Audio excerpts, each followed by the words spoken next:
صلی اللہ علیہ وسلم صلی اللہ علیہ وسلم صلی اللہ علیہ وسلم.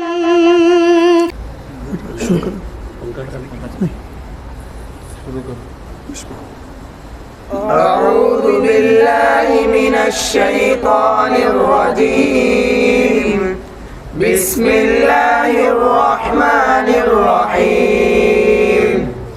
قل أعوذ برب الناس ملك الناس إله الناس من شر الوسواس الخناس الذي يوسوس في صدور الناس من الجنة والناس.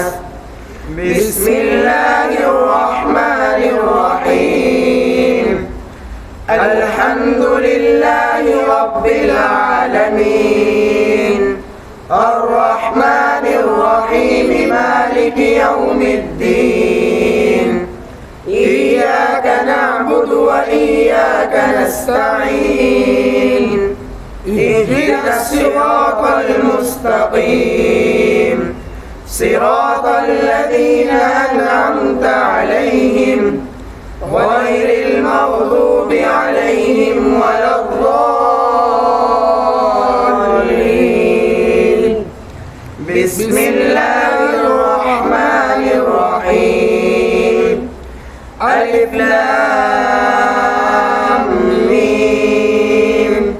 ذلك الكتاب لا ريب فيه هدى للمتقين الذين يؤمنون بالغيب ويقيمون الصلاة ومما رزقناهم ينفقون والذين يؤمنون بما أنزل إليك وما أنزل من قبلك وبالآخرة هم يوقنون. أولئك على هدى من ربهم وأولئك هم المفلحون. صدق الله العظيم. بسم اللہ الرحمن الرحیم. الحمد للہ وکفی وسلام علی عبادہ الذین اصطفی. اما بعد. اعوذ باللہ من الشیطان الرجیم. بسم اللہ الرحمن الرحیم. وذکر فإن الذکرى تنفع المؤمنین. سبحان ربک رب العزة عما یصفون وسلام علی المرسلین والحمد للہ رب العالمین. اللہم صلی علی سیدنا محمد وعلی آل سیدنا محمد وبارک وسلم. اللہم صلی علی سیدنا محمد وعلی آل سیدنا محمد وبارک وسلم. اللہم صلی علی سیدنا محمد وعلی آل سیدنا محمد وبارک وسلم. مقصد زندگی اللہ کی بندگی اور مقصد حیات اللہ تعالیٰ کی یاد. نہ ہم اپنی مرضی سے اس دنیا میں آئے اور نہ اپنی مرضی سے اس دنیا سے جائیں گے. اللہ تعالیٰ نے حکم فرمایا تو آ گئے اور اللہ تعالیٰ حکم فرمائیں گے تو چلے جائیں گے. نہ آنے میں ہماری مرضی کا کوئی دخل نہ جانے میں ہماری مرضی کا کوئی دخل. عقل مندی کا تقاضا یہ ہے بیچ کی جو زندگی ہے وہ بھی ہم اللہ کی مرضی کے مطابق گزاریں. پیارے محبوب صلی اللہ علیہ وسلم نے اللہ تعالیٰ کے منشے اور مراد کو، اللہ تعالیٰ چاہتے کیا ہیں، اللہ تعالیٰ نے اپنے بندوں کو کیا کرنے کا حکم دیا، محبوب صلی اللہ علیہ وسلم نے اللہ کے منشے اور مراد کو بندوں کے سامنے کھول کھول کر بیان کیا، خود عمل کر کے دکھایا اور امت سے عمل کا مطالبہ کیا کہ وہ کرو جو میں کہہ رہا ہوں، اس لیے کہ میں جو کہہ رہا ہوں مجھے اللہ وہ کہہ رہے ہیں، اور ہماری کامیابی اسی میں ہے. اللہ پاک نے جو فرمایا اس طریقے میں ہماری کامیابی. اور ایک موٹی سی بات ہے، استاد جب کوئی بات اپنے شاگرد کو کہتا ہے اور جو بات استاد شاگرد کو سمجھاتا ہے اسی پر عمل کرنے میں اس کا فائدہ ہے، اس سے ہٹ کر کام کرے گا تو غلط ہوگا۔ میں ایک مثال دیا کرتا ہوں کہ صرف کتابیں پڑھ کر کوئی آدمی زندگی نہیں گزار سکتا۔ کتابیں پڑھ کے تو کڑھی کھچڑی نہیں بنا سکتے، بریانی نہیں بنا سکتے۔ ایک بچی تھی، اسکول میں پڑھ رہی تھی، تعلیم کا آخری سال تھا۔ ماں نے سوچا کہ اب 1 سال مکمل اس کو کچن کے پلیٹ فارم پہ میں ساتھ میں لے کر کھڑی ہوں گی اور اس کو کوکنگ سکھاؤں گی، فن طباخی سکھاؤں گی، امور خانہ داری سے واقف کراؤں گی، اس کے بعد اس کا کوئی رشتہ لوں گی۔ لیکن رشتہ اتنا بہترین، اتنا شاندار، جاندار آیا کہ سب کے منہ میں پانی آ گیا۔ لیکن ماں کو فکر اس بات کی تھی رشتہ اگر قبول کر لیں یہ تو فوراً نکاح کرنا چاہتے ہیں، جلدی رخصتی چاہتے ہیں، میری بچی کو تو ابھی کھانا پکانا نہیں آتا۔ تو بچے بھی ماں کی اس پریشانی کو بھانپ گئی۔ ماں نے کہا، بچی نے کہا امی تم فکر مت کرو، جیسا بڑوں کی رائے ہو ویسا رشتہ کر دو۔ رہی بات کھانا پکانے کی، تو آج کل ریسیپی کی بہت ساری کتابیں ملتی ہیں کوکنگ کی، میں کتابیں لے آؤں گی بک شاپ سے اور اس کو دیکھ دیکھ کے پھر میں کوکنگ کیا کروں گی۔ خیر وہ لائبریری سے کہیں سے کتابیں خرید کے لائی، باکس بھر کر جہیز کے سامان میں وہ بھی لے کے گئی۔ اب 2 5 10 دن سسرال میں دعوتیں چلتی رہی۔ جب دعوتوں کا کورم پورا ہوا، اب ساس نے کہا کہ بیٹی آج تو آپ اپنے ہاتھ سے بریانی بنا کے کھلاؤ سب کو۔ کہا اچھا امی آپ فکر نہ کریں۔ اب اس نے وہ باکس کھولا کتابوں کا اور اس میں سے کوئی بک نکالی، شاید رضیہ کا شاہی دسترخوان ہوگا، ایک کتاب ہے رضیہ کا شاہی دسترخوان۔ اب اس میں سے چیپٹر کھولا حیدرآبادی بریانی۔ اب اس میں لکھا تھا بریانی میں کہ اگر 5 افراد کھانے والے ہوں تو 5 کپ چاول لیں اور اتنی لونگ لیں، اتنی الائچی لیں، اتنی کالی مرچ لیں، اور جب نمک کی باری آئی تو لکھا حسب ضرورت ڈالیں۔ اب حسب ضرورت سمجھ میں نہیں آیا، حسب ضرورت کیا ہوتا ہے؟ حسب منشا، حسب ضرورت یہ کیا ہوتا ہے؟ بھائی جتنا کسی کو نمک چاہیے اتنا ڈالیں، تو مٹھا بھر کے نمک ڈال دیا، مٹھی بھر کے نمک ڈال دیا۔ اور چاول جو لینے کے لیے کہا اس میں یہ نہیں لکھا کہ صاف بھی کرنے ہوتے ہیں چاول، بغیر صاف کیے بغیر چنے ہوئے ڈال دیے، چنانچہ اس میں کچھ کنکریاں بھی تھیں وہ بھی اسی میں چلی گئی۔ اب جس وقت اس نے کوکنگ کر کے پوری ڈش آؤٹ کیا اور ٹیبل پہ اس کو سرو کیا، اب جس نے منہ میں رکھا وہ تھو تھو کر کے اٹھ گیا۔ دوستو صرف کتاب پڑھ کر تو بریانی نہیں بنا سکتے، کڑھی کھچڑی نہیں بنا سکتے، دال چاول نہیں بنا سکتے، آدمی اپنی پوری زندگی کیسے بنا سکتا ہے؟ معلوم ہے اللہ پاک نے کتاب اللہ بھی نازل فرمائی، لیکن کتاب اللہ سے پہلے رسول اللہ کو بھیجا اور رسول اللہ پر کتاب اللہ کو نازل کیا، اور پھر فرمایا کہ آپ ان کی تربیت کرو۔ تو محبوب صلی اللہ علیہ وسلم نے قرآن پاک کی تلاوت کر کے بھی دکھائی، قرآن پاک کو سمجھایا بھی، اور قرآن پاک کی روشنی میں امت کا تزکیہ کیا۔ بہرحال تو محبوب صلی اللہ علیہ وسلم نے زندگی گزارنے کے جو احکام ہمیں دیے ہیں ان کو فالو کرنے میں ہماری عزت ہے، اسی میں ہماری آبرو ہے، اسی میں ہماری سلامتی ہے، دنیا میں بھی اور آخرت میں بھی، اور اس کے خلاف کرنے میں نقصان ہے، اس کے خلاف کرنے میں نقصان۔ ہر کمپنی نے اپنا جو بھی پروڈکٹ بنایا ہے اس پروڈکٹ کے ساتھ میں ایک user guide, user manual box کے اندر وہ ضرور رکھتے ہیں۔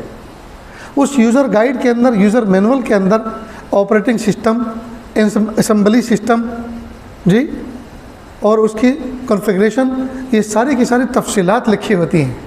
تو اس کتابچے کو سامنے رکھو اور اس کے مطابق اس کو استعمال کرو، اور اس میں نیچے لکھا رہتا ہے بتائے ہوئے طریقے کے مطابق اگر انسٹالیشن کرو گے، بتائے ہوئے طریقے کے مطابق اگر اس کو آپریٹ کرو گے جی، تو اگر خراب ہو جائے تو کمپنی اس کی وارنٹی اور گارنٹی دیتی، اور اگر اس کے خلاف کرو گے تو نو وارنٹی نو گارنٹی۔ ٹھیک دوستو، بالکل اسی طرح اللہ رب العزت نے مجھے اور آپ کو پیدا کیا۔ اللہ خالق ہیں، میں اور آپ مخلوق ہیں۔ خالق بہتر جانتا ہے مخلوق کے لوز پوائنٹ کو، ہارڈ پوائنٹ کو، لہٰذا اس رب نے ہمارے لیے جو بہتر تھا ہمارے لیے جو بہتر اور نقصان دہ تھا اس تمام کی تفصیلات اپنے نبی کو بتلا کر ہمارے پاس ان کو مبعوث کیا، اور انہوں نے زندگی گزار کے جس طرح بتلائی، زندگی گزار کے جس طرح سکھلائی، جی اس طرح زندگی گزارنے میں ہماری کامیابی۔ اتنی بات سمجھ میں آئی دوستو؟ معلوم ہوا مان کر چلنے میں فائدہ ہے اور نہ مان کر چلنے میں نقصان ہے۔ اپنی عقل نہ چلائیں، بہت ساری جگہ پہ عقل کو سنبھال کے رکھ لینے کی ضرورت ہوتی ہے، اس کو مت چلاؤ۔ جو نقل کہہ رہی ہے، جو حدیث کہہ رہی ہے، جو قرآن کہہ رہا ہے، اللہ کا فرمان کہہ رہا ہے، اس پر عمل کرو، اپنی عقل کے گھوڑے نہ دوڑاؤ۔ ورنہ ہماری عقل تو یہ چاہتی ہے کہ مسجد میں نماز پڑھنے کی کیا ضرورت ہے، گھر کے اندھیرے کونے میں لائٹ آف کر کے چپ چاپ ڈوب کے پڑھو، کتنا اچھا ہے۔ ہماری عقل تو یہ چاہتی ہے، لیکن عقل کے مطابق فیصلہ نہیں ہوا۔ گھر کے اندر نماز پڑھنے کے لیے نہیں کہا مردوں کو کہا جماعت کی نماز پڑھو، مسجد میں پڑھو، اور اس کے اندر حکمتیں ہیں، اس کے اندر حکمتیں ہیں۔ اللہ اکبر کریں، اس سے یونٹی بنتی ہے، اس سے ایک دوسرے کی مزاج پرسی کا مزاج بنتا ہے، ایک دوسرے کی خوشی غمی کا پتہ چلتا ہے۔ جب کسی کو پتہ ہی نہیں چلے گا کون ہاسپٹلائز ہے، کون بیمار ہے، کون غریب ہے، کیا ہے، تو پھر آدمی کا دست تعاون کیسے بڑھے گا؟ یہ پتہ تبھی تو چلے گا کہ فلاں آدمی روزانہ نظر آتا تھا، آج 2 دن سے کیوں نہیں دکھ رہا؟ کہ آپ کو پتہ نہیں، وہ تو ہاسپٹلائز ہے، سیریس۔ اچھا، ارے یار غریب آدمی، اور تم نے بتایا نہیں؟ جی اب فوراً پہنچے جیب میں کچھ لے کر ہدیہ پہنچانے کی۔ تو یہ کب پہنچے؟ جب کہ مسجد کی نماز پڑھی، جماعت کی نماز پڑھی، تبھی تو پتہ چلا۔ گھر کے کونے میں نماز پڑھتے تو کیا پتہ چلتا کون جی رہا ہے اور کون مر رہا ہے؟ اور نہ جانے کتنی حکمتیں ہیں۔ تو عقل تو بہت کچھ چاہتی ہے، عقل کے پیچھے نفس کار فرما ہوتا ہے، لیکن جو وحی کے ذریعے سے ہمیں علم ملا ہے وہ بالکل پرفیکٹ، اس میں کوئی ڈاؤٹ، کوئی شک اور شبہ نہیں۔ تو اللہ کے محبوب صلی اللہ علیہ وسلم نے ہمیں زندگی گزارنے کا سلیقہ اور طریقہ بتایا ہے۔ اس سلیقے اور طریقے کو اپنانے میں ہماری کامیابی ہے اور اس کو چھوڑنے میں ہماری ناکامی۔ اور بڑا جو چھوٹوں کو سمجھائے کہے، عقل مندی کا تقاضا بھی یہی ہے کہ چھوٹا اس بات پر عمل کر لے۔ دریا کے اندر ایک بڑی مچھلی نے چھوٹی مچھلی کو نصیحت کی، دریا کے اندر بڑی مچھلی نے چھوٹی مچھلی کو نصیحت کی، اور نصیحت کیا کی؟ نصیحت یہ کی کہ دیکھو، اگر کوئی ایل شیپ میں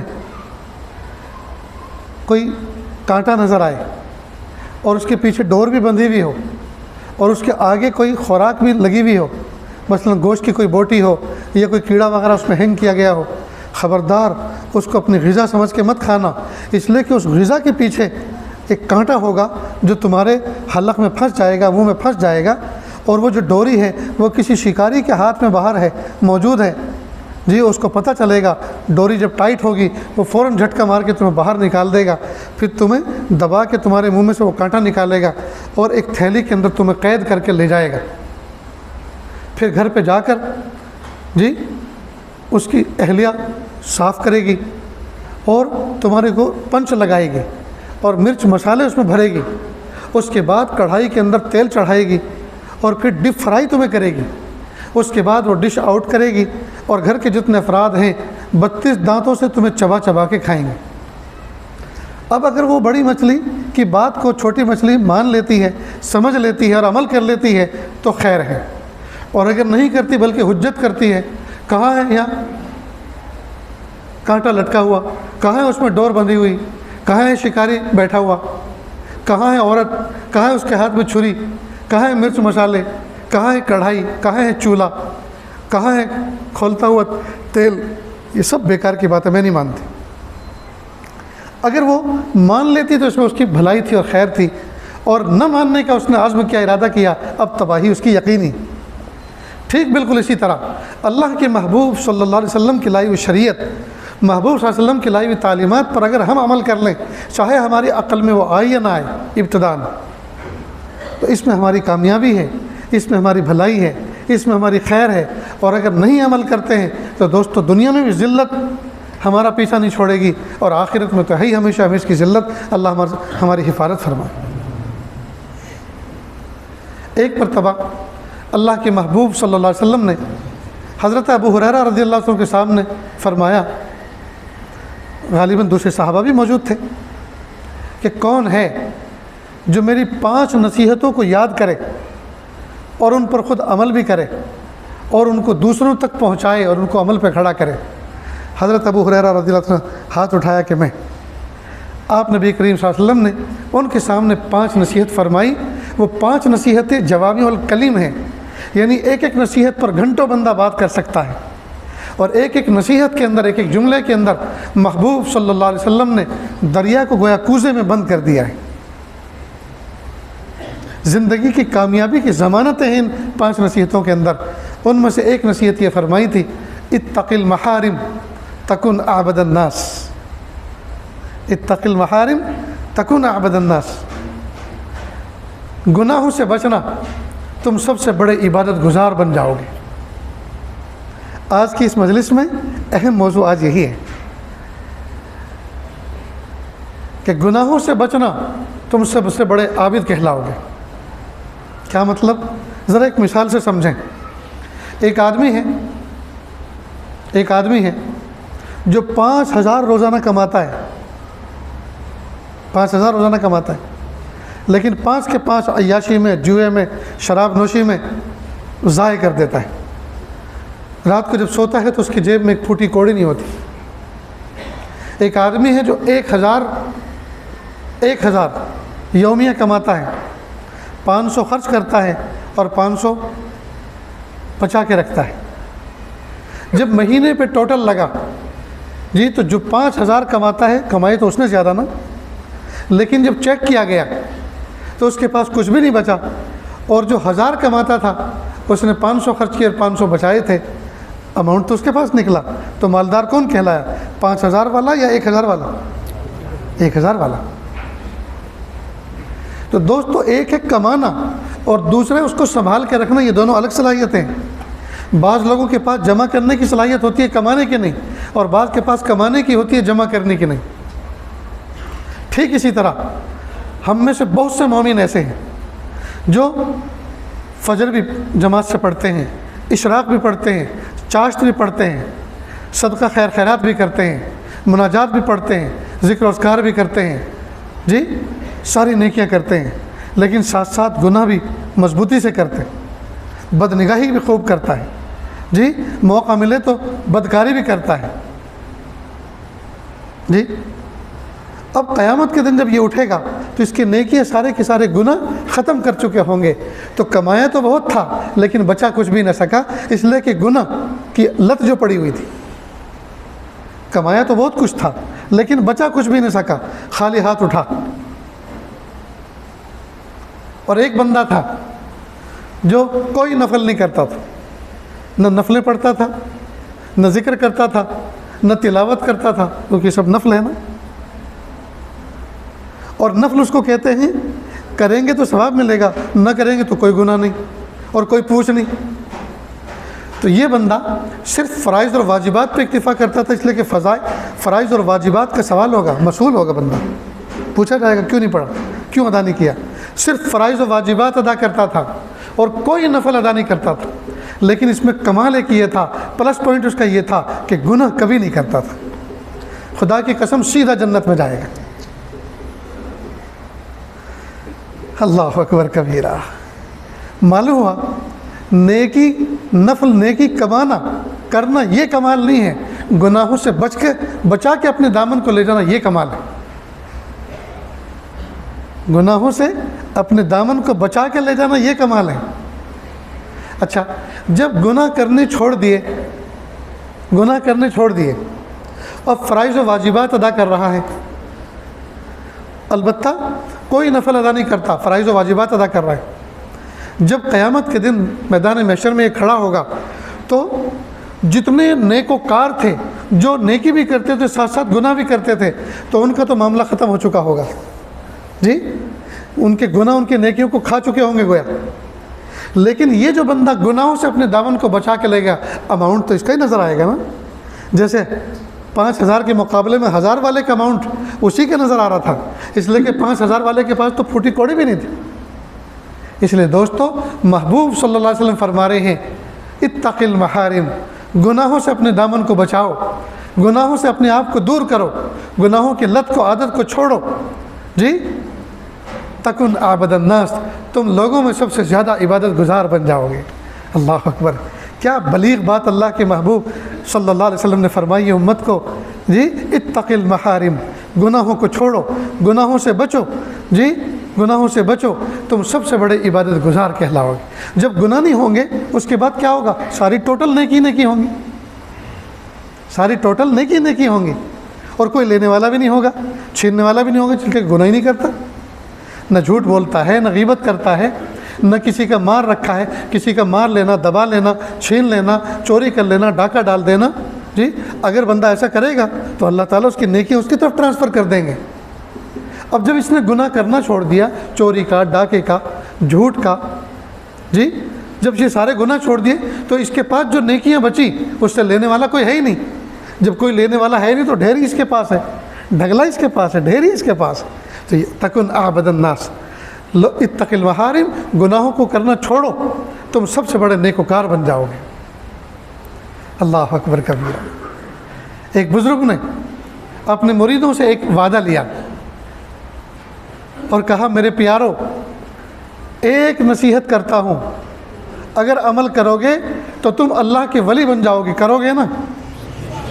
جیسے بزرگ نے یہ کہا، کرو گے نا؟ سب نے کہا انشاءاللہ، کریں گے نا آپ بھی؟ صرف ایک عمل کرنا ہے، کوئی اور عمل نہیں، صرف ایک عمل کرنا ہے، اللہ کے ولی بن جاؤ، صرف ایک عمل کرنا ہے۔ ایک عمل کرنا تو آسان ہے نا، ہے کہ نہیں آسان؟ اچھا چلو اس میں بھی ایک ڈسکاؤنٹ دیتے ہیں، وہ یہ کہ وہ بھی عمل کرنے کا نہیں ہے، نہ کرنے کا ہے۔ اب تو آسان ہے نا، اور وہ عمل کرنا نہیں ہے، کرنا نہیں ہے، نہ کرنا ہے، کرنے کا نہیں ہے بلکہ چھوڑنے کا عمل ہے وہ۔ اب تو کرنا آسان ہے نا، تو اب تو کریں گے نا انشاءاللہ۔ بس گناہ نہ کرنا، بس ایک ہی عمل کرنا ہے، گناہ نہ کرنا، اللہ کے ولی بن جاؤ گے، اللہ کے ولی بن جائے۔ میرے بھائیوں، یہ جو بات میں آپ کے سامنے کہہ رہا ہوں، نہ جانے کہاں کہاں تک یہ آواز جاری ہوگی، اور اگر کسی نے انٹرنیٹ پر اس کو لگایا ہوگا پوری دنیا اس کو سن رہی ہوگی، لیکن میرا دل میرے منہ سے ایک بالش کے فاصلے پر ہے۔ سب سے پہلے میں اس کو دستک دے رہا ہوں، اللہ یہ دل کھول دے، اللہ اس کے دروازے کو کھول دے۔ اور دوستو آپ بھی کان بھی کھول لو اور دل کے دروازوں کو بھی کھول لو، اور جو بات کہی جا رہی ہے اس پر عمل کرو، اس کا ارادہ کرو، اس کا عہد کرو، اور اللہ سے توفیق مانگو۔ پھر دیکھو انشاءاللہ کیسی بہاریں آتی ہیں، کیسی بہاریں آتی ہیں۔ اللہ کی رحمتیں اس لیے رکی ہوئی ہیں کہ ہم نے گناہوں کو جو بیچ میں آڑے لا رکھا ہے، اس لیے گناہ کرنا اگر چھوڑ دیں دوستو، آج ہی اللہ تعالیٰ فیصلے تبدیل فرما دیں گے، امت کے فیصلے بدل دیں گے۔ لیکن ہم توبہ کرتے ہیں کیسے؟ سیل فون کے اندر ہزاروں گندی تصویریں محفوظ کر کے، سیل فون کے اندر ہزاروں سینکڑوں جی گندی گندی موویز اور ویڈیوز محفوظ کر کے، اب بتائیے کہہ رہے اللہ میری توبہ، کہاں سے توبہ قبول ہوگی؟ اس لیے کہ توبہ کے لیے تو شرط یہ ہے ان یقلع المعصیہ، کہ اب معصیت اور گناہ کی عادت کو جڑ سے کھرس کے پھینک دے۔ سب سے پہلی شرط تو یہ ہے، معصیت تو جیب میں محفوظ کر کے رکھی ہوئی ہے، میموری میں محفوظ کر کے رکھی ہوئی ہے، بتائیے توبہ کہاں سے قبول ہوگی؟ اس لیے میرے بھائیوں، بس ایک کام کا ارادہ کر لیں، اور ایک کام بھی کرنے کا نہیں ہے، چھوڑنے کا ہے، وہ یہ ہے کہ گناہ نہیں کریں۔ شاہ حکیم محمد اختر صاحب رحمۃ اللہ علیہ کراچی کے اندر ہوا کرتے تھے، بہت بڑے اللہ کے ولی تھے۔ میں ایک مرتبہ 98 پر اپنے رشتہ داروں سے ملنے گیا، حضرت کے ہاں 11 دن قیام رہا۔ حضرت ایک مرتبہ فجر کی نماز کے بعد کھڑے ہوئے، عجیب جذب میں کیفیت تھی، فرمایا اے پیارو، اے پیارو،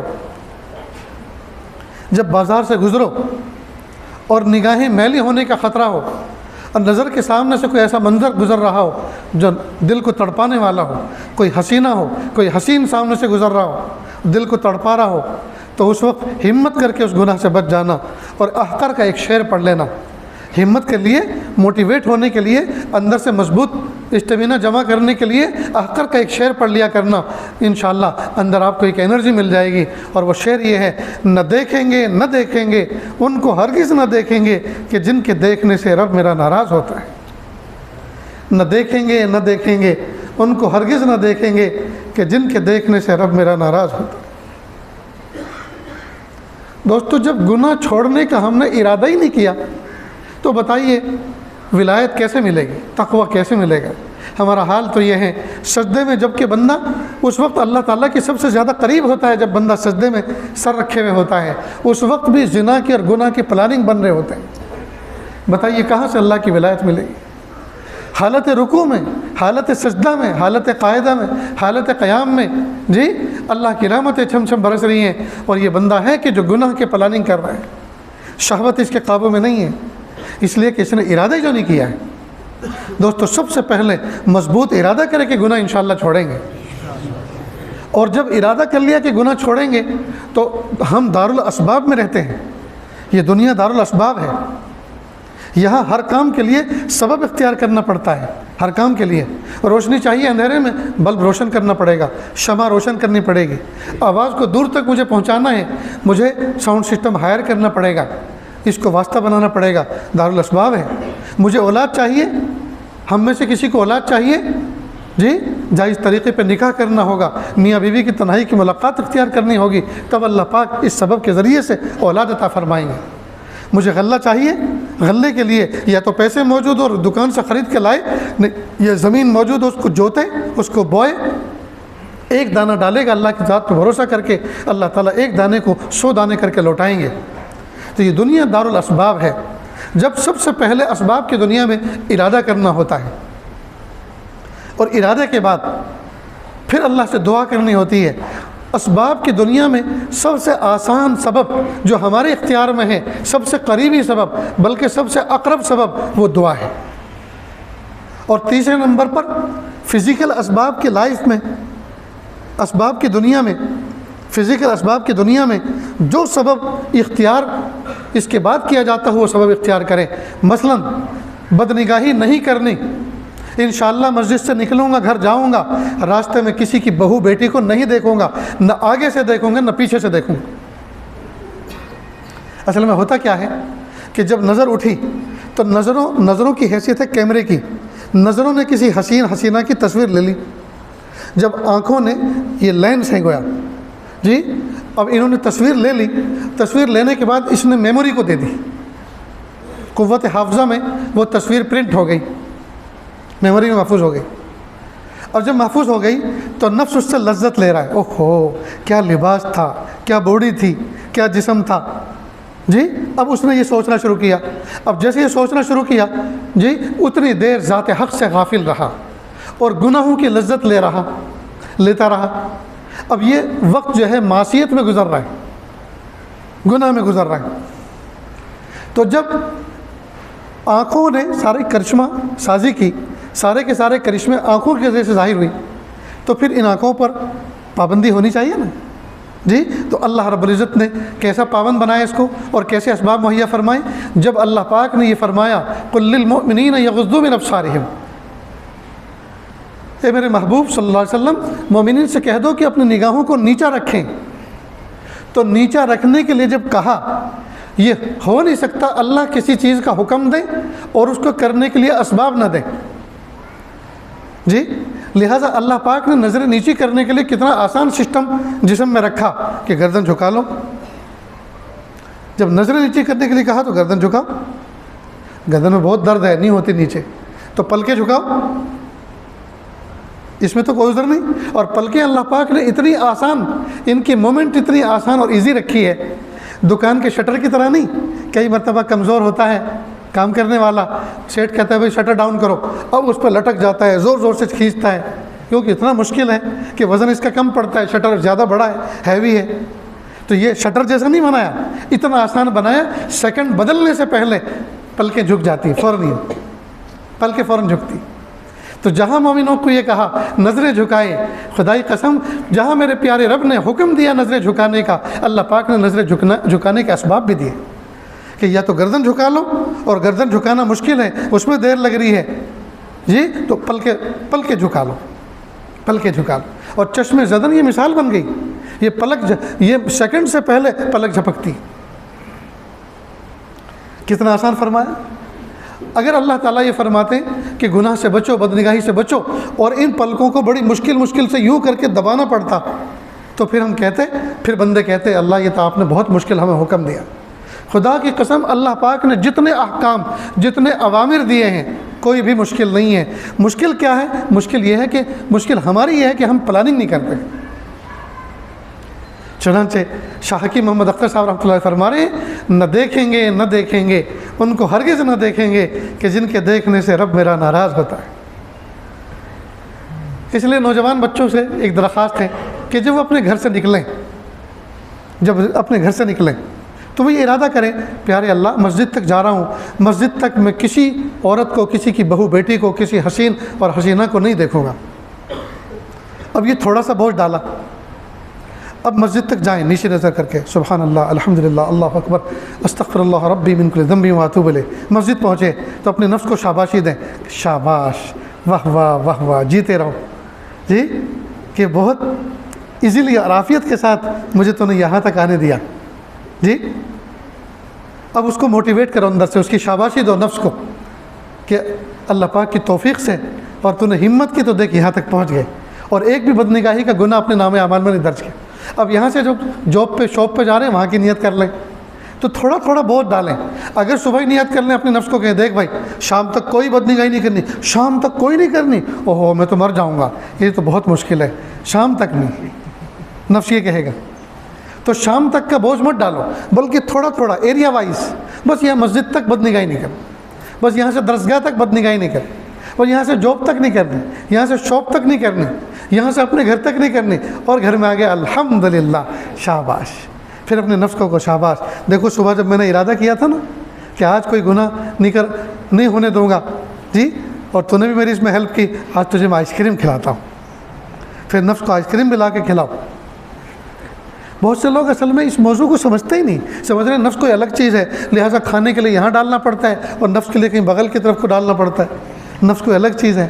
ارے اللہ پاک نے اسی جسم کے اندر ایک طاقت رکھی ہے جو ہمیشہ اکثر و بیشتر گناہوں کی طرف آدمی کو جو ہے متوجہ کرتی ہے، اسی طاقت کا نام نفس ہے، اور اسی نفس کشی کا نام جو ہے اللہ تعالیٰ نے ولایت رکھا ہے۔ جو آدمی اپنے نفس کی پیروی نہیں کرتا، اللہ کے حکموں کی پیروی کرتا ہے، وہ اللہ کا ولی بن جاتا ہے۔ میرے بھائیوں، ہم نفس کی صدا کو بھی سنا کریں، اس کو بھی پہچانیں، نفس کے چوروں کو بھی سمجھیں۔ تو محبوب صلی اللہ علیہ وسلم نے کیا فرمایا؟ اتق المحارم تکون اعبد الناس، گناہوں سے بچاؤ اپنے آپ کو گناہوں سے بچاؤ، تم سب سے بڑے نیکوکار بن جاؤ۔ ہم میں سے کون بندہ ایسا ہے جو اللہ کا ولی نہیں بننا چاہتا؟ بننا تو سب چاہتے ہیں، لیکن طریقہ کس نے اپنایا؟ کسی نے۔ ولی بننے کی تو چاہت ہے، ولی لکھوانے کی تو چاہت ہے، کوئی ہمیں عارف باللہ لکھ دے، کوئی ہمیں فنا فی اللہ لکھ دے، کوئی ہمیں بقا باللہ لکھ دے جی، اپنے آپ کو صوفی کہلوانے کا تو شوق ہے، اور ظاہر میں جی جو دستار پہننے کا تو شوق ہے، لوگ ہمیں متبع سنت کہیں، لوگ ہمیں ولی کامل کہیں، لوگ ہمیں عارفین میں سمجھیں، یہ سب شوق تو ہیں، لیکن حقیقی معنی میں اللہ کا ولی بننے کے لیے جو کچھ ریکوائرمنٹ ہیں، جو کچھ ضرورتیں ہیں، اس کو پورا کرنے کا ارادہ کس نے کیا ہے؟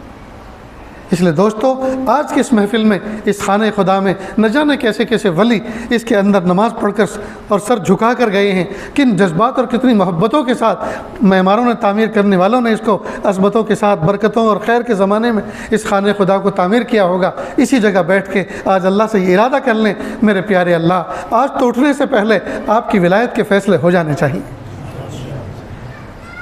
بس ارادہ کر لیں، گناہ نہیں کریں گے، گناہ نہیں کریں گے، بہت کیے اب نہیں کریں گے، بہت کیے اب نہیں کریں گے۔ میں کہا کرتا ہوں، اللہ تعالیٰ نے ہمیں کتنی ساری نعمتیں عطا فرمائی ہیں، لیکن ہم اپنی اللہ کی دی ہوئی نعمتوں پہ کتنا شکر کرتے ہیں۔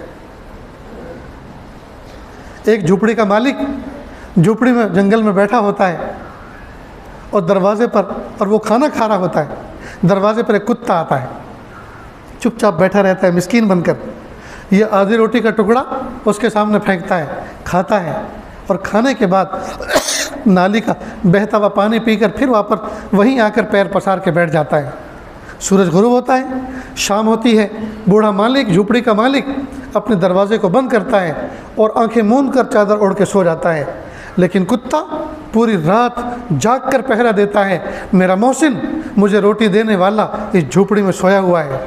اور وہ ارادہ کر لیتا ہے کوئی بھی دشمن ادھر حملہ کرے گا، کوئی بھی دشمن ادھر غلط نظر اٹھائے گا، غلط قدم اٹھائے گا، میں اس کے اوپر غرا کے حملہ کروں گا۔ کیوں؟ خبردار، یہاں میرا محسن ہے۔ سوکھے ٹکڑے کے شکر میں ایک کتا پوری رات جاگ کر اپنے مالک کا پہرا دیتا ہے، اور ہم نے اپنے رب کے تر لقمے کھائے ہیں، اور ایک نہیں کروڑوں لقمے کھائے ہیں۔ کیا ہم نے کبھی عشاء کے وضو سے فجر کی نماز پڑھ کے دیکھی تشکر کے جذبات کے ساتھ کہ ہائے میرے پیارے اللہ، آپ نے مجھے کیسی کیسی نعمتیں دی، یہ ہاتھ نہ ہوتے تو میں لولا ہوتا، یہ پیر نہ ہوتے تو لنگڑا ہوتا، یہ آنکھیں نہ ہوتی تو اندھا ہوتا، یہ کان نہ ہوتے تو بہرا ہوتا۔ میرے پیارے رب، آپ نے مجھے کیسی کیسی انمول نعمتیں عطا فرمائی ہیں۔ اللہ میں آپ کا شکر ادا کر رہا ہوں۔ ایک رات بھی ہم نے جاگ کر اللہ کا شکر ادا کیا، کتا جیت گیا اور ہم ہار گئے، اشرف المخلوق ہو کر ہم ہار گئے اور وہ ارذل المخلوق ہو کر جیت گئے۔ اللہ اکبر کبیرہ۔ اس لیے میرے بھائیو، جب اللہ پاک نے تمام مخلوقات میں ہمیں اشرف بنایا ہے تو کچھ اشرف کام تو کریں، جی کچھ اعلیٰ قسم کے کام تو کریں، ورنہ تو پھر دوستو کہیں پھر وہی بات نہ آ جائے کہ کتا جیت گیا اور ہم ہار گئے۔ گناہوں کو چھوڑیں دوستو، آج کی اس محفل میں ارادہ کر لے کہ انشاءاللہ نہ دیکھیں گے ان کو، ہرگز نہ دیکھیں گے جن کے دیکھنے سے رب میرا ناراض ہوتا ہے۔ اور ہاں، گناہ کے ٹائپ الگ الگ ہیں، گناہ کے فارمیٹ الگ الگ ہیں۔ گناہ صرف جنسی گناہ کوئی نہیں کہتے، بدنگاہی کوئی گناہ نہیں کہتے، ہر ایک کے گناہ الگ، جوانوں کے الگ، بوڑھوں کے الگ، عورتوں کے الگ، مردوں کے الگ۔ اور ہاں ایک بات اور سمجھ لیں، ہر بندے کے اندر کوئی ایک کمی ہوتی ہے جس کی وجہ سے وہ اللہ کی ولایت حاصل نہیں کر پاتا، باقی تقریباً دوسرے معاملات صحیح ہوتے ہیں۔ یہ کسی کے اندر 2 ہوتی ہیں، 3 ہوتی ہیں، مسٹیک زیادہ نہیں ہوتی، معاملات تو تقریباً صحیح ہوتے ہیں، لیکن ہر ایک کے اندر کوئی ایک ایسی بیماری ہوتی ہے، وہی سبب بنتی ہے گناہ کرانے کا، اور وہی چیز سبب بن جاتی ہے اللہ تعالیٰ کی نافرمانی کا۔ بس ہر آدمی اپنی اس بیماری کو ہمت کر کے دور کر لے، یا کسی اللہ والے سے اس کی ترکیب پوچھ لے کہ اس سے میری کیسے جان چھوٹے، بس اللہ کی ولایت مل جائے گی۔ مثال کے طور پر ایک آدمی ہے جو نماز کا پابند ہے، زکوٰۃ کا پابند ہے، اوقات کا پابند ہے، ہر ایک اعتبار سے بالکل فٹ ہے، لیکن اس کی نگاہیں قابو میں نہیں۔ بس یہ بندہ نگاہ قابو میں کر لے، اللہ کا ولی بن جائے گا، اس لیے کہ اس کی رکاوٹ بدنگاہی ہے۔ ایک آدمی ہے، ہر ایک اعتبار سے صحیح ہے، نگاہ بھی اس کے قابو میں ہے، لیکن اس کی زبان قابو میں نہیں ہے، وہ بد زبانی کر جاتا ہے۔ بس بد زبانی کی اصلاح کر لے اور بد زبانی سے اپنے آپ کو بچا لے، اللہ کا ولی بن جائے گا۔ یہی اس کی مسٹیک ہے۔ ایک آدمی ہے، بد زبانی بھی اس کی بالکل ٹھیک ہے، بد زبانی نہیں کرتا، اس سے بھی محفوظ ہے، بدنگاہی سے بھی محفوظ ہے، لیکن اس کا ہاتھ ٹھیک نہیں ہے۔ کوئی آدمی کچھ پیسے رکھنے کو دے تو یہ مار لیتا ہے، خیانت کر لیتا ہے۔ اب اس کی اصلاح اور اس کی ولایت کیوں اٹکی ہوئی ہے کہ اس کے اندر خیانت کا مادہ ہے۔ یہ اگر اس کی اصلاح کر لے، اللہ تعالیٰ اپنا ولی بنا دے۔ تو ہر بندہ اپنی مسٹیک اور بیماری کو جانتا ہے، اس کو چاہیے کہ کسی اللہ کے ولی سے پوچھے، یہ نہ کہ میرے اندر یہ کمی ہے۔ ہو سکتا ہے نفس اس کو یہ بات کبھی پوچھنے بھی نہ دے، کسی غائبانہ صیغے سے پوچھے کہ میرے علم میں ایک شخص ہے، اور وہ کون ہے؟ وہ خود ہی ہے۔ میرے علم میں ایک شخص ہے جس کو اس گناہ کی عادت ہے۔ حضرت اگر کسی کو ایسے گناہ کی عادت ہو تو اس کی اصلاح کس طرح سے ہوگی، کن پوائنٹ پہ اس کو عمل کرنا ہوگا، محنت کرنی ہوگی کہ اس کی اصلاح ہو جائے، پلیز بتائیے۔ وہ بتائیں گے ان کو، وہ بتائیں۔ یا ایسے پوچھے ادھر فرضی نام کر کے، حضرت مان لیں ایک لڑکا زید نام کا ہے، وہ ایک گناہ کا عادی ہے، تو اس زید کی اصلاح کیسے کی جائے، اس کو کیا سمجھایا جائے، کس انداز سے اس کو بتایا جائے کہ وہ اس کی اصلاح ہو جائے؟ تو استاذ بھی سمجھیں گے، شیخ بھی یہ سمجھے گا ان کا کوئی دوست ہے، کوئی ملنے والا، اس کے بارے میں علاج پوچھ رہا ہے، حالانکہ وہ توریہ کر رہا ہے، وہ تو ایک مثال سے کہہ رہا ہے، زید نام ایک مثال میں پیش کر رہا ہے، اصل تو اپنا علاج کروا رہا ہے۔ تو ایک طریقہ یہ بھی ہے۔ تو دوستو کریں گے نا، نفس پہ محنت کریں گے کہ نہیں کریں گے انشاءاللہ؟ اللہ تعالیٰ کہنے سننے سے زیادہ عمل کی توفیق عطا فرمائے۔ آج کی اس محفل میں کتنے بچے حافظ ہوئے؟ 5، ماشاءاللہ 5 بچے حافظ قرآن ہوئے، اور ایک چھوٹی سی بچی بھی ہے حافظہ، وہ انشاءاللہ کمرے میں ادھر بیٹھ کے اپنا سبق آخری سنائے گی، وہ یہاں نہیں پہنچ سکی جی۔ اس طرح 6 بچے، 5 بچے اور ایک بچی حافظ قرآن ہوئی۔ دوستو یہ معمولی دولت نہیں ہے۔ میں کہا کرتا ہوں آج اگرچہ ان کی جیب کی تلاشی لو تو شاید پھوٹی کوڑی بھی ان کی جیب میں نہیں ہوگی، لیکن اللہ پاک نے 7 زمین 7 آسمان سے بھاری بھرکم کلام الہی ان کے سینوں میں محفوظ کر دیا ہے۔ ان کا دل قرآن پاک کا جزدان بن گیا، ان کا دل قرآن پاک کے لیے الماری بن گیا۔ جی، بادشاہوں کے خزانوں میں وہ دولت نہیں ہے جو اللہ پاک نے ان کے سینوں میں محفوظ فرمائی۔ قابل مبارکباد ہیں وہ ماں باپ جن کی گودوں میں یہ بچے پل کے بڑے ہوئے ہیں۔ اللہ تعالیٰ اس ماں کو بہترین بدلہ عطا فرمائے جس ماں نے ان بچوں کو اپنی چھاتی سے دودھ پلایا۔ پیارے اللہ دنیا اور آخرت میں ان کو خوشحال بنائے، دنیا آخرت میں ان کی نجات فرمائے۔ جن والدین ان بچوں کی تربیت فرمائی، یقیناً آج ایک جلسہ ہے گویا، آج اس مجلس میں ایک خوشی کا مقام ہے کہ ان بچوں نے اپنا آخری سبق سنا کر اس بات کا اعلان کیا کہ ہم نے حفظ کی تکمیل کر لی ہے۔ ایک جلسہ قیامت کے دن میدان محشر میں ہوگا، وہاں ممبروں کے اوپر اور ہیرے جواہرات سے زیادہ قیمتی موتیاں اس پہ لگے ہوں گے، ان کے ماں باپ کے سروں پہ تاج رکھے جائیں گے۔ اللہ اکبر کبیرہ۔ تو میں دل سے مبارکباد پیش کرتا ہوں ان کے اساتذہ کو، ان بچوں کو، ان کے والدین کو، ان کے نانا نانی دادا دادی کو، ان کے اہل خانہ کو کہ آپ لوگوں نے ہمت کی، ان بچوں کو موٹیویٹ کیا، تیار کیا، اور یہ بچے آج اس مقام پہ پہنچے ہیں۔ اور یہ بچے ایک دن میں تیار نہیں ہوئے، کسی کو سال لگا، کسی کو 2 سال لگے، کسی کو 3 سال لگے، اور نہ جانے راستے میں کیسی گھاٹیاں آئی تھیں۔ کئی مرتبہ ان بچوں نے فیصلہ کر لیا ہوگا کہ بس اب بھاگ چلیں، کہیں ہوٹل میں جا کر برتن صاف کیا کریں گے، کہیں ہوٹل میں جا کے برتن صاف کیا کریں گے، کھانے کے لیے کھانا ملے گا، رہنے کے لیے چھت ملے گی، گھومنے پھرنے کے لیے پیسے ملیں گے، عیاشی کریں گے۔ لیکن نفس غالب نہ آ سکا، شیطان غالب نہ آ سکا، اللہ کی رب رحمان کی رحمت غالب آ گئی، اور اس پلان پہ نہ چل سکے، اللہ پاک نے یہ مقام عطا فرمایا۔ بایزید بستامی رحمۃ اللہ علیہ ایک بچے تھے جن کے ابو فوت ہو گئے، اکلوتا بچہ تھا، آگے کوئی مرد نہیں تھا کمانے والا گھر میں، تو ان کی والدہ لوگوں کے گھروں میں جا کے جھاڑو پوچھا کرتی، اور کچھ وہاں سے اناج کھانے پینے کے لیے ملتا، روٹی ملتی، اپنا بھی پیٹ پالتی اور اپنے بچے کا بھی پالتی۔ لیکن جب یہ پلٹ کے کام کر کے آتی تو دیکھتی بچہ محلے کے بچوں کے ساتھ مٹی میں کھیل رہا ہے، سوچتی جو کمانے والا تھا وہ تو چلا گیا اللہ کی رحمت میں قبرستان، اب کمانے کی ذمہ داری میرے ذمہ آ گئی، اب اس بچے کی تربیت کیسے ہوگی؟ بہت سوچا، اللہ سے دعا کی۔ ایک دن خیال آیا کہ پہاڑ کے دامن میں ایک مسجد ہے، وہاں ایک قاری صاحب بچوں کو حافظ قرآن بناتے ہیں، قاری قرآن بناتے ہیں، کیوں نہ میں اپنے بچے کو ان کی زیر تربیت چھوڑ دوں؟ چنانچہ بچے کو نہلایا دھلایا، سیاہی سرما لگایا اور انگلی پکڑ کے لے کے چلنا شروع کیا۔ بچہ پوچھتا رہا راستے بھر، امی تم کہاں لے کے جا رہی ہو؟ بیٹا فکر نہ کرو، میں تمہیں بڑا انسان بنانا چاہتی ہوں، عزت والا انسان بنانا چاہتی ہوں، بڑا انسان بنانے کے لے کے جا رہی ہوں۔ چنانچہ مسجد کے دروازے پہ پہنچی، استاد نے دیکھا کہ کوئی باحجاب عورت کھڑی ہے، فوراً دروازے پر آئے اور کہے بہن کیا کام ہے؟ کہ استاد جی قاری صاحب یہ میرا بچہ ہے، اس کو لے کر آئی ہوں، کیا آپ اس کو حافظ قرآن قاری قرآن عالم بنا دیں گے؟ کہا کیوں نہیں، میں تو اسی کام کے لیے بیٹھا ہوں، جہاں دوسرے بچے پڑھ رہے ہیں ایک بچہ اور صحیح۔ کہا قاری صاحب ایک بات سنیں، یہ بچہ یتیم ہے، اس کے ابو فوت ہو گئے ہیں، اس کو گھر آنے کا زیادہ موقع نہ دینا، کہیں ایسا نہ ہو یہ گھر آئے اور میری ممتا جوش میں آئے اور میں تعلیم سے اس کو محروم کر دوں کہ اکلوتا بیٹا ہے، باپ ہے نہیں، کیا پڑھانا، چلو اس کو اپنے گھر پہ رکھتی ہوں، یہ کہ میرے لیے کوئی بوجھ تو ہے نہیں، جب 9 مہینے پیٹ میں رہا تب بوجھ نہیں تھا، اب یہ دھرتی پہ پیر رکھ کے چل رہا ہے، اب کیا بوجھ ہوگا، جو روٹی مجھے ملتی ہے اسی سے اس کو کھلاؤں گی، کہیں ایسا نہ ہو کہ میری ممتا جوش میں آ جائے اور میں تعلیم سے اس کو محروم کر دوں۔ جب یہ بات کہی تو استاد چونک گئے۔ آج کل کے ماں باپ فلاحی دارین میں، جامعہ ڈابھیل میں بچوں کو لے کے جاتے ہیں اور پہلے دن پوچھتے ہیں چھٹی کا کیا نظام ہے، بچے کو کب لینے کے لیے آؤں، پہنچانے کیوں آئے تھے جی؟ اور وہاں کیا کہہ رہی ہے ماں، گھر آنے کا زیادہ موقع مت دینا، کہیں ایسا نہ ہو میری ممتا غالب آ جائے اور بچہ تعلیم سے محروم ہو جائے۔ اللہ کی شان، بچے کو چھوڑ کے چلے، بچے نے آخری نظر ماں کو دیکھا، ماں نے آخری نظر بچے کو دیکھا، جی دونوں رو لیے، ایک پتھر بچے نے اپنی چھاتی پہ رکھ لیا محبت کا، اور ایک پتھر ماں نے اپنے سینے پہ رکھ لیا، راستے پر روتے ہوئے اپنے گھر آ گئی۔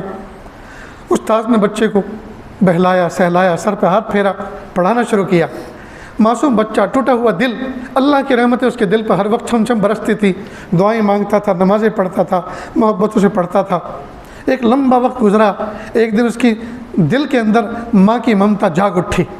جمعرات کا دن تھا، مدارس دنیا میں اکثر جمعرات کے دن چھٹی ہوتی ہے، جمعہ کے دن، تو وہ بچہ استاد کے پاس آیا اور کہا استاد جی مجھے میری والدہ یاد آ رہی ہے، آج مجھے ان کو دیکھنے کو دل کر رہا ہے، پلیز آپ مجھے چھٹی دیجیے۔ اب استاد کو بات یاد آئی کہ ماں نے تو یہ کہا تھا چھٹی گھر آنے کا زیادہ موقع مت دینا، تو استاد نے ایک بہانہ تراشا، کہا بیٹا گھر جانا چاہ رہے ہو؟ جی امی کی خدمت میں جانا چاہتا ہوں، امی کی زیارت کر کے آنا چاہتا ہوں۔ کہا اتنا سبق سنا دو تو پھر ہم آپ کی چھٹی کر دیں گے، اور سبق کی مقدار زیادہ دے دی۔ اور اس میں لاجک یہ تھی کہ یہ زیادہ یاد کر کے سنا نہیں سکے گا، جب خود ہی نہیں سنا سکے گا تو کس منہ سے آئے گا چھٹی مانگنے۔ لیکن اللہ کی شان، بچہ سمجھدار تھا، سمجھ گیا کہ استاد نے یہ بہانہ تراشا ہے مجھے چھٹی نہ دینے کا۔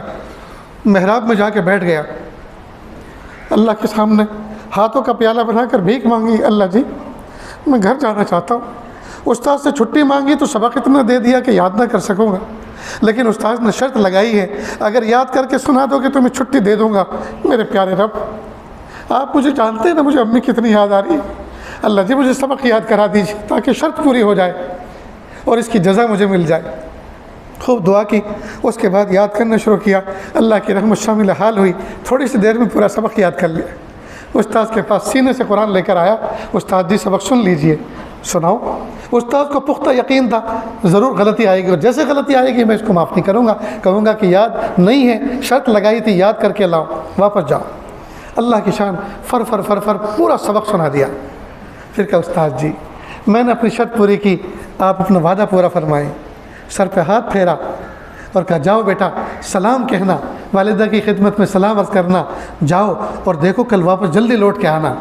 اب خوشی خوشی یہ بچہ چلا، اب من من میں دل میں باتیں کرتا جا رہا ہے، تخیل میں امی کے پاس جاؤں گا، پیچھے سے جا کے امی کی آنکھیں بند کر لوں گا اور پوچھوں گا بتاؤ کون ہے، اور امی کے ساتھ سوؤں گا، امی کے ہاتھوں کی روٹی کھاؤں گا۔ جی اب تصور میں نہ جانے کیا کیا وہ خیالی نظام بنائے ہوئے چل رہا ہے۔ اللہ کی شان، گھر پہ اس وقت پہنچا جب مغرب کا مؤذن اذان دے رہا تھا، اور یہ شام کا وقت وہ ہوتا ہے جس میں اکثر پردیسیوں کو اپنا گھر یاد آتا ہے۔ ہم مدرسوں میں پڑھے ہیں، مدرسوں میں رہے ہیں، ہم سے پوچھو ادھر مسجد مؤذن صدائے لا الہ الا اللہ بلند کرتا تھا اور ادھر یہاں دل رونا شروع ہوتا تھا۔ شام کے وقت والدین ویسے بھی یاد آتے ہیں۔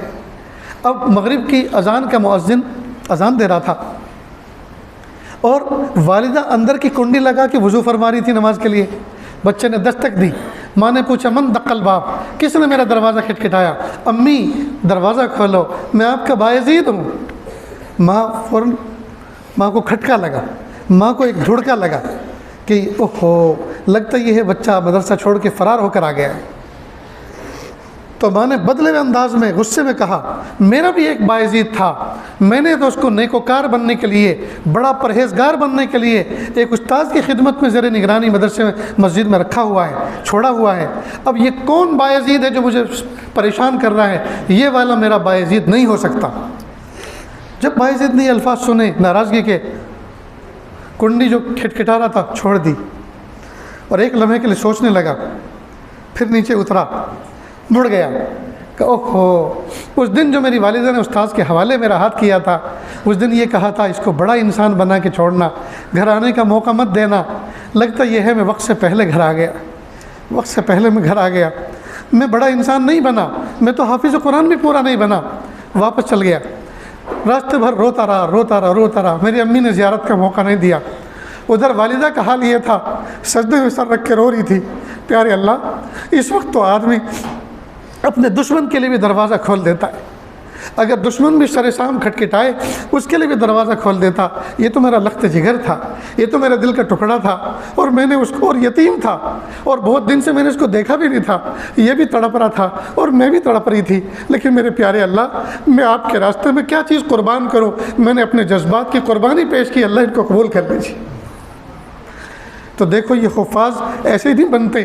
ایک طرف ماں نے اپنی چھاتی پہ پتھر رکھا، ایک طرف بچے نے اپنے سینے پہ پتھر رکھا، تب جا کر وہ بایزید بستامی بنا جس کا تذکرہ آج ہم اس بادشاہی مسجد میں کر رہے ہیں اور آپ لوگ سن رہے ہیں۔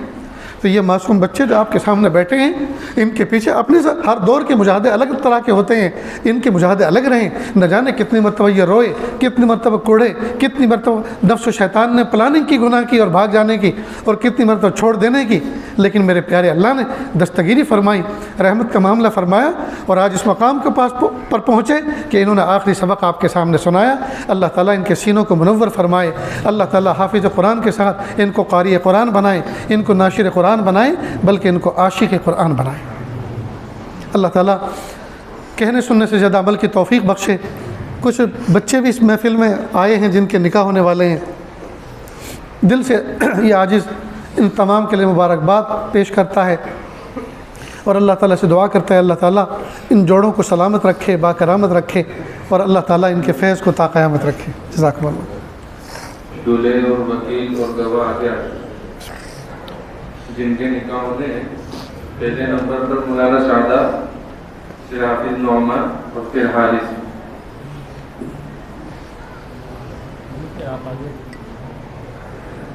الحمدللہ۔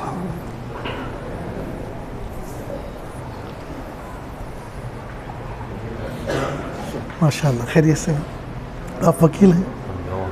اچھا اچھا، وکیل ان کے دادا یہ رہے، بیٹا وکیل وکلا سے اجازت لے لو۔ یہ رہے دادا۔ اچھا ماشاء اللہ، اللہ خوش رکھے۔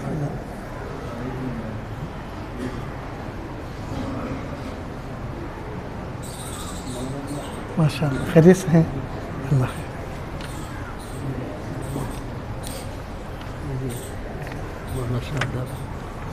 اچھا، ایک نمبر ادھر سے شروع ہو رہا ہے، اور یہ پیچھے یہ آپ یہ حافظ نعمان۔ حافظ نعمان، ماشاء اللہ، ٹھیک ہے۔ محمد حارث، تیسرے کون ہیں؟ تیسرے کون ہیں؟ بابا نہیں، دلہا، تیسرے دلہا۔ کوئی بات نہیں، ادھر بیٹھ جائیں گے، آ جائیے بیٹا، ماشاء اللہ۔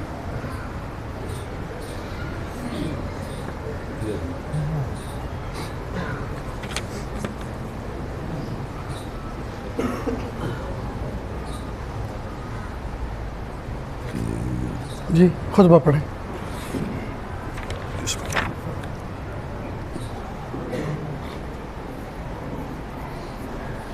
الحمد لله الذي لا يرجى لكشف الشدائد إلا هو ولا يدعى لرفع المكائد إلا هو وما مراد العاشقين في الدارين إلا هو وما مطلوب الواصلين في الكونين إلا هو المخلوق كلهم ضعفاء لا قوي إلا هو والناس كلهم فقراء لا غني إلا هو لا واجد ولا ماجد إلا هو لا حافظ ولا ناصر إلا هو غافل الذنب وقابل التوب شديد العقاب ذي الطول لا إله إلا هو ونشهد أن لا إله إلا الله وحده لا شريك له وهو الحي لا إله إلا هو ونشهد أن سيدنا ومولانا محمدا عبده ورسوله أما بعد قال الله تبارك وتعالى في القرآن المجيد والفرقان الحميد أعوذ بالله من الشيطان الرجيم بسم الله الرحمن الرحيم يا أيها الذين آمنوا اتقوا الله حق تقاته ولا تموتن إلا وأنتم مسلمون وقال في موضع آخر يا أيها الناس إنا خلقناكم من ذكر وأنثى وجعلناكم شعوبا وقبائل لتعارفوا إن أكرمكم عند الله أتقاكم إن الله عليم خبير وقال في موضع آخر يا أيها الذين آمنوا اتقوا الله وقولوا قولا سديدا يصلح لكم أعمالكم ويغفر لكم ذنوبكم ومن يطع الله ورسوله فقد فاز فوزا عظيما وقال النبي صلى الله عليه وسلم إن أعظم النكاح بركة أيسره مؤونة وقال أيضا الدنيا كلها متاع وخير متاع الدنيا المرأة الصالحة وقال أيضا النكاح من سنتي وقال فمن رغب عن سنتي فليس مني أو كما قال عليه الصلاة والسلام ماشاء اللہ۔ دلہا مولانا شاداب ابن غلام الدین منصوری صاحب آپ ہیں؟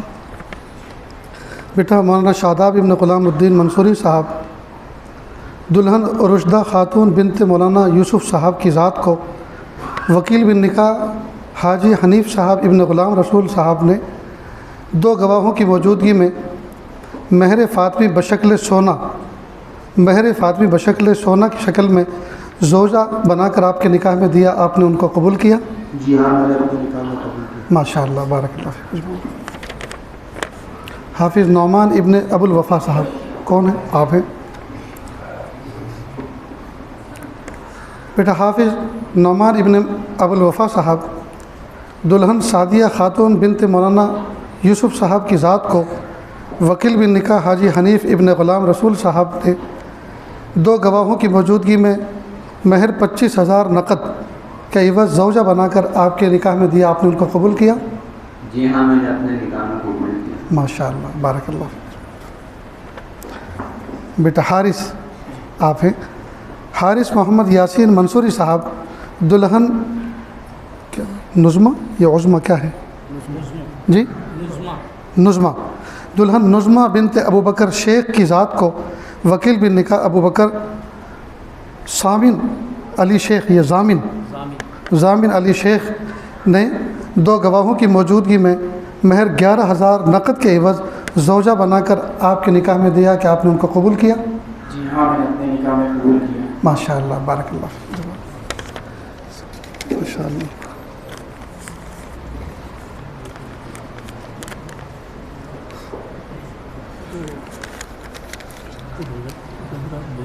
اچھا، کچھ حضرات بیعت بھی ہونا چاہتے ہیں، جو ہے توبہ کی نیت سے کلمات پڑھ لیں پیچھے پیچھے۔ بسم اللہ الرحمن الرحیم، لا الہ الا اللہ محمد الرسول اللہ صلی اللہ علیہ وسلم، اشہد ان لا الہ الا اللہ و اشہد ان محمدا عبدہ و رسولہ، استغفر اللہ ربی من کل ذنب و اتوب الیہ، استغفر اللہ ربی من کل ذنب و اتوب الیہ، وصلی اللہ تعالی علی خیر خلقہ محمد وعلی آلہ و اصحابہ اجمعین برحمتک یا ارحم الراحمین۔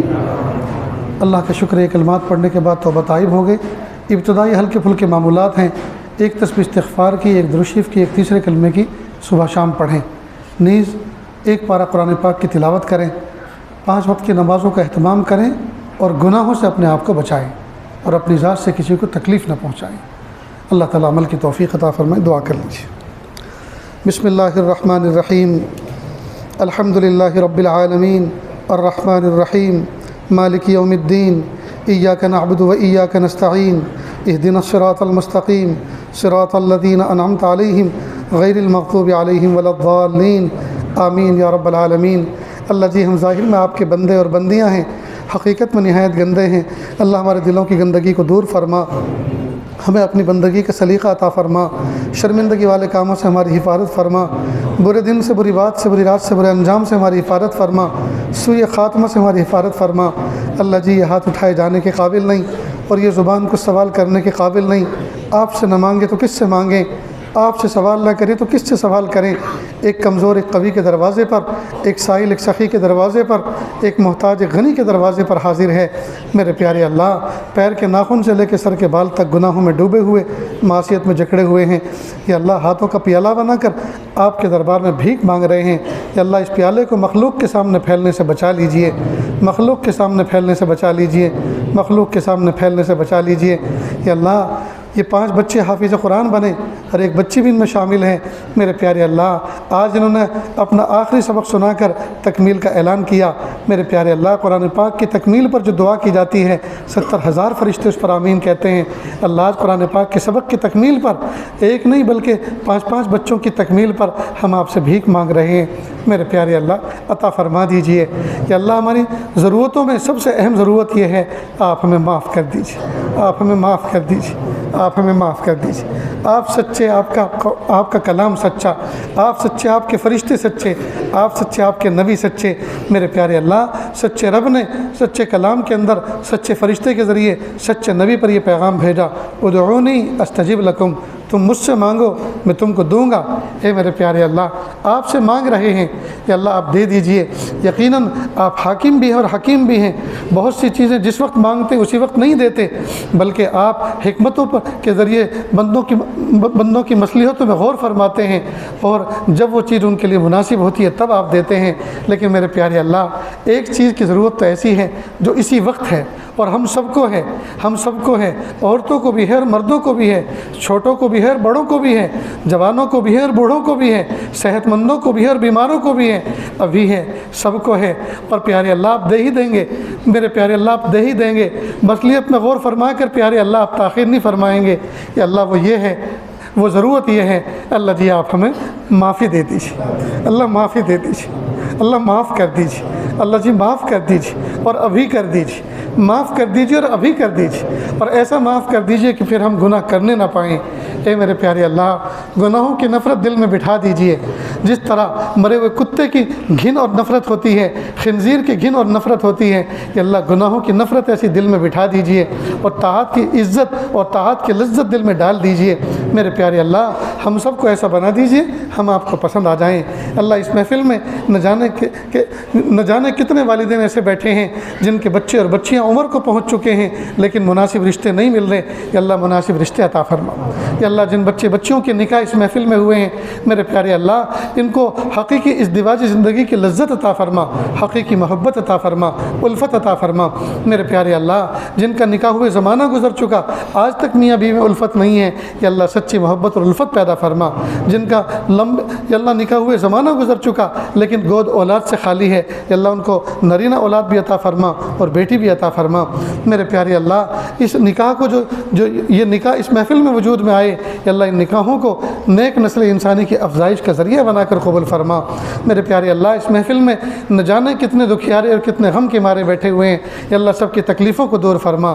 یا اللہ بہت سارے لوگ اس نیت سے آئے ہیں، یا اللہ وہ آپ کی محبت چاہتے ہیں، آپ کی ولایت چاہتے ہیں۔ میرے پیارے اللہ ہم سب کی اصلاح فرما، ہم سب کو اپنی محبت اور ولایت عطا فرما۔ میرے پیارے اللہ میرے پیارے رب، یا اللہ سب کو آپ نے نعمتوں میں تول رکھا ہے، یا اللہ کروڑوں انسانوں سے بہتر رہنے کے لیے گھر دے رکھے ہیں، کروڑوں انسانوں سے بہتر کھانے کے لیے لقمے دے رکھے ہیں، کروڑوں انسانوں سے بہتر پہننے کے لیے لباس دے رکھے ہیں، یا اللہ سب کچھ تو آپ نے عطا فرما رکھا ہے۔ میرے پیارے اللہ اب ضرورت ہے آپ کے تعلق کی، اب ضرورت ہے آپ کے قرب کی، اب ضرورت ہے آپ کی معرفت کی۔ اللہ ہم سب کو عطا فرما، اللہ ہم سب کو عطا فرما، اللہ ہم سب کو عطا فرما۔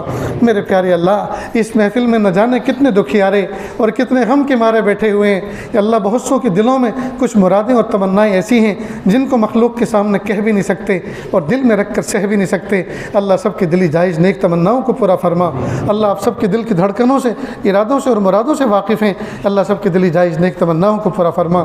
یا اللہ گھر گھر میں افراد بیمار ہیں، یا اللہ شفا عطا فرما، صحت و تندرستی عطا فرما۔ میرے پیارے اللہ پیر کے ناخن سے لے کے سر کے بال تک، یا اللہ ہمارا بدن کا روح گنہگار ہے، لیکن ہمارے 5 فٹ کے جسم کے اندر 4 انگل کا ایک عضو ایسا بھی ہے جس نے آج تک آپ کی نافرمانی نہیں کی، اور پیارے اللہ وہ ہے ہمارا ماتھا، وہ ہے ہماری پیشانی۔ اللہ جب سے ہوش سنبھالا ہے، اللہ جب سے ہوش سنبھالا ہے، یہ پیشانی صرف اور صرف آپ کے سامنے جھکی ہے، کسی مخلوق کے سامنے نہیں جھکی اور نہ انشاءاللہ کبھی جھکے گی۔ اے میرے پیارے اللہ اس پیشانی کے وفاداری کے توفیل میرے پیارے رب پورے جسم کی مغفرت فرما، پورے جسم کی مغفرت فرما، پورے جسم کی مغفرت فرما۔ اے میرے پیارے اللہ ہم نے دنیا میں گئے گزرے ماں باپ کو دیکھا، شرابی کبابی ماں باپ کو دیکھا کہ عید بقرعید کے دن اپنے چھوٹے چھوٹے معصوم بچوں کو وہ نئے کپڑوں کا انتظام کر کے نئے کپڑے پہناتے ہیں، دھوبی بیٹا چاند سا بناتے ہیں، اور عیدگاہ سے واپس لوٹنے کے بعد نماز ادا کرنے کے بعد واپس گھر میں آ کر باپ پھر سے بدتمیزی کر کے بچوں کو جو لباس پہنا رکھا تھا وہ نکال کے ان کو ننگا نہیں کیا کرتا۔ میرے پیارے اللہ دنیا کا کوئی باپ اپنے بچوں کو لباس پہنا کر کبھی لباس چھین کر ان کو بے عزت نہیں کیا کرتا۔ اللہ آپ نے ہمیں تقوی کا لباس دیا ہے، کہ اللہ آپ نے ایمان کا لباس دیا ہے۔ میرے پیارے اللہ چھین کر کبھی بے عزت نہ فرمائیے، چھین کر کبھی بے عزت نہ فرمائیے، چھین کر کبھی بے عزت نہ فرمائیے۔ اے میرے پیارے رب، اے میرے پیارے رب ملک میں الیکشن کا دورہ ہے، کئی مرتبہ الیکشن کے زمانے میں یہ بات سننے میں آتی ہے ہم گئے تھے ووٹ ڈالنے کے لیے لیکن لسٹ سے ہمارا نام غائب نکلا۔ اے میرے پیارے رب قیامت کے دن کا منظر یاد آتا ہے کہ اللہ کتابوں میں لکھا ہے کہ بہت سے لوگ کچھ ایسی حرکتیں کرتے ہیں، کچھ ایسے کام کرتے ہیں جس کی وجہ سے ایمان رخصت ہو جاتا ہے، لیکن زندگی بھر مسلمانوں میں شمار ہوتا ہے، مسلمانوں جیسے کام کرتا ہے، مسلمانوں کی طرح پھرتا ہے، لیکن اس کا ایمان تو نہ جانے کب سے مٹ چکا اور ختم ہو چکا ہوتا ہے۔ اور قیامت کے دن جب مومنوں کی لسٹ لگیں گی، مومنوں کی فہرست لگیں گی، نام پکارے جائیں گے، اور جب نام نہیں آئے گا